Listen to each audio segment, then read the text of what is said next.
told you, we were going to discuss if Eli Manning's a Hall of Famer, so we're going to get into it right now. OTR. So, I answered the question earlier. I'm going to answer it again. Eli Manning is a Hall of Famer, period. I don't really give a shit what Jerry Rice says. Because I think, honestly, Jerry Rice has gone loony at his old age, even though he was a phenomenal wide receiver. Now, his argument is, if you look at Eli Manning's winning percentage, well, I'll shoot holes in that all day, because it's really not hard. Joe Namath, for one, is the only Hall of Famer with less than a 500 winning percentage. And he was 62, 63, and 4. So, one game below 500. Even if Eli Manning drops below 500 by a few games, which the Giants would have to lose a lot, and he'd have to start a lot this year for that to happen. Which could happen, I'm not going to say. He's still a Hall of Famer. There's already precedent been set. So, if you're going to allow Joe Namath in, you better allow Eli Manning. And if you're not going to, and let's say his winning percentage stays where it is or even goes higher. If it stays where it is, you've already set precedent there. Dan Fouts, 86 and 84 is a Hall of Famer. And then you're also going to deny Eli Manning, the only other two-time Super Bowl winning quarterback to ever be denied the Hall of Fame, and he's still on the ballot, he still could be put in as far as I know, that is Jim Plunkett.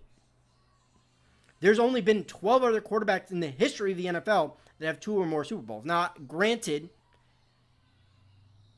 the Super Bowl era has only been since the 60s, but still, that's a lot of years. And only 12 quarterbacks have 2 or more. Not to mention, you go with playoff wins. Well, he only has 8. Do you realize there's only 21 quarterbacks with 7 or more? He's 7th all-time in yards with 55,981, surrounded by his peers in the 2004 draft class, which I would argue is one of the best quarterback draft classes ever, if not the best one. I mean, how many other quarterback draft classes have 4 rings? Now, people are going to say Tom Brady, but, let's face it, he's a 7th round draft pick, not a 1st round draft pick. And yes, he is the GOAT, but whatever. We're digressing there. We're talking about Eli Manning's a Hall of Famer.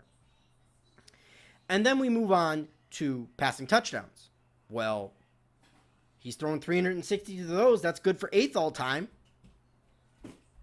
So where does your argument lie for denying him into the Hall of Fame? The fact of the matter is you can't. He stacks up in almost every statistical category. Okay, big deal. He only has a 60% completion percentage. Joe Namath was below 60.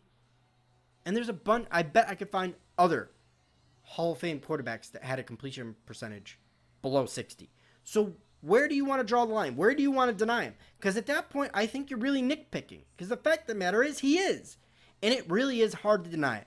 So by all means, you can try and argue me, but I think I'm just going to poke any hole in any argument somebody would come up with me. Because if there's already been precedent set, you've got to let Eli Manning in, because that's how we determine Hall of Fame quarterbacks. We look at the previous quarterbacks that have come before and we say, do you match up? And the answer is resounding yes with Eli Manning. So yes, Eli Manning is a Hall of Fame quarterback. This has been One Giant Rebuttal. Please like and subscribe. If you disagree, let me know in the comment section. I don't bite. Either way, peace out.